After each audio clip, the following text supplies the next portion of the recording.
Have you ever prayed about something so important and instead of God responding immediately, He seemed silent and you're like, God, are you there? But you hear nothing, just crickets. That's exactly what happened in John 11. Now let's talk about that. John tells us that Lazarus was sick. His sisters, Mary and Martha, sent word to Jesus because they believed he could heal him, like, Lord, the one you love is sick. But Jesus didn't go. Guess what he did? He stayed where he was 2 extra days, intentionally. He said Lazarus' sickness will not end in death, but that it's for God's glory and that God may be glorified through it. You know what I thought when I read that part? Jesus didn't have to go to where Lazarus was physically. He could have just said a word from where he was, and Lazarus would have gotten better. But he didn't, because God had to be glorified through that situation. Now, after the 2 days had passed, he now told the disciples that they should come and be going to where Lazarus was because he had died. And the next question that followed in my head, how did he know that Lazarus had died? It was not recorded that the message got to him that Lazarus had died. But guess what? Jesus knew. He knows, he sees, he hears. And that's why the psalmist says, where can I go from your spirit? Where can I flee from your presence? If I go to the heavens, you are there.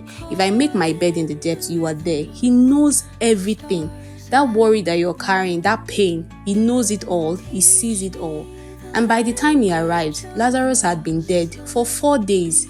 Imagine how Mary and Martha must have felt. Jesus, if you had come earlier, this wouldn't have happened. Isn't that how many of us feel? If you had answered sooner, I wouldn't have lost the job. I wouldn't have missed the opportunity. My heart wouldn't have been broken. But then Martha said something that struck me. She said to Jesus, but I know that even now, God will give you whatever you ask. How can someone have such faith in a time of grief? She still believed that no matter what had happened, if Jesus asked God, he would get whatever he asked. What a faith. Now Jesus asked for where Lazarus was laid, and when they took him there, he wept. And I'm like, sir, why are you crying? You could have prevented all of this, but you let it happen anyways. Even the people around him said, could not he who opened the eyes of the blind man have kept this man from dying? But in that moment, I realized that God doesn't only care about the outcome. He cares about what you're feeling while you wait. And he had to wait so that people who witnessed the miracle of Lazarus being brought back to life would come to God, and God will be glorified through that miracle. And that miracle did happen. Lazarus was brought back to life after 4 days. Kai, who would have thought?